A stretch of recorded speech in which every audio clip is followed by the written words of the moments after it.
கண்டிப்பா. பொதுவாவே ஜாதகம் பார்க்கும்போது ஜோதிடர்களுக்கு வந்து பார்த்தீங்க அப்படின்னா, நவகிரகங்கள் நெறைய தொல்ல குடுக்கும் அப்படின்னு சொல்லுவாங்க. ஏன்னா ஒருத்தர் பின்னாடி நடக்க போறத முன்னாடி சொல்ல போறீங்க. ஒருத்தருடைய பிரச்சனைக்கு வந்து தீர்வு சொல்ல போறீங்க அப்படின்னா, நவகிரகங்கள் வந்து அவன் பிரச்சனைய அனுபவிக்க தானே வந்திருக்கான். அது ஏன் நீங்க வந்து தடுக்குறீங்க அப்படின்ற மாரி நெறைய பிரச்சனைகள் கொடுக்கும் அப்படின்னு சொல்லுவாங்க. உண்மையிலேயே நீங்க அந்த மாரி ஜாதகம் பார்க்க பார்க்க உங்க லைஃப்ல ஏற்றம் அது அதிகமா இருந்திருக்கா? நெறைய பிரச்சனைகள எல்லாம் சந்திச்சிருக்கீங்களா? டெய்லி பிரச்சனை செஞ்சு தானே இருக்கிறோம். டெய்லி நாங்களும் தான் பிரச்சனை சந்திக்கிறோம். என்னையும் கிரக வேலை செய்யவே செய்யாதா? என்னையும் தொந்தரவு பண்ண தான் செய்யும். கண்டிப்பா. நம்ம கடவுளா நம்ம அப்படி கிடையாது. நம்ம ஜோதிடம் படிச்சிருக்கோம், சொல்கிறோம். குருவை மனசில் நினச்சி சொல்கிறோம், இறையாற்றலை மனசில் நினச்சி சொல்கிறோம். இதை நம்பணும், அவ்வளோதான். நம்பலைன்னா ஜோதிடம் இல்லை. நான் அதை நம்பினா தானே உங்களுக்கு சொல்ல முடியும்.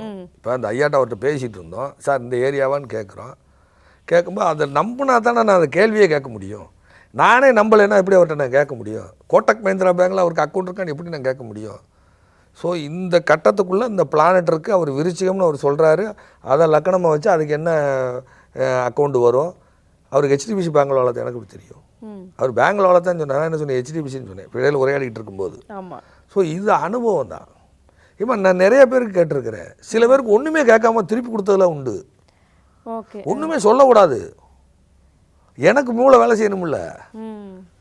ஒரு நெகட்டிவான ஆள் உட்காந்தாங்கன்னா நீங்கள் சொல்லவே முடியாது. நீ சொல்லித்தான் பாருன்னு கையை கட்டி உட்காந்தாங்கன்னா ஒன்றும் சொல்ல முடியாது. நீங்க அந்த மாதிரி ஜாதகத்தெல்லாம் பார்த்து ஐயோ அப்பான்னு பார்த்து மிரண்ட ஜாதகம்லாம் இருக்கா? என்ன இவ்வளோ இருக்கு? நிறையா இருக்குது.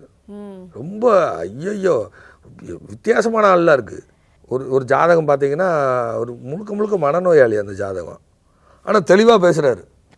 அதை கண்டுபிடிக்கிறதுக்கு ரொம்ப நேரம் போகிறானே. ஆஹா இவர் மனநோயாளியாக இருக்குன்றாரு. நேரத்தை விஜய் சார்கிட்ட பேசினேங்கிறாரு, தமிழக முதலமைச்சர்கிட்ட பேசினேங்கிறாரு. இப்படிலாம் இருக்குது.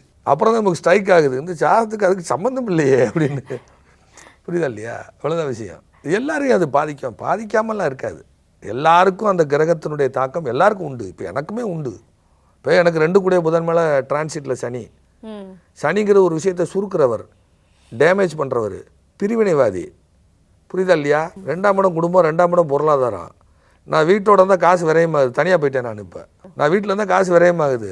தேவையில்லாத செலவு, தேவையில்லாத பிரச்சனை. என்ன பண்ணிட்டேன்? வெளியேறிட்டேன்.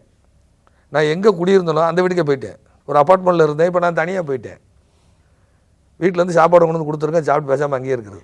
அங்கே இருந்தால் பீஸ்ஃபுல்லாக இருக்குது. ஃபேமிலியோட போனால் பிரச்சனையாகுது.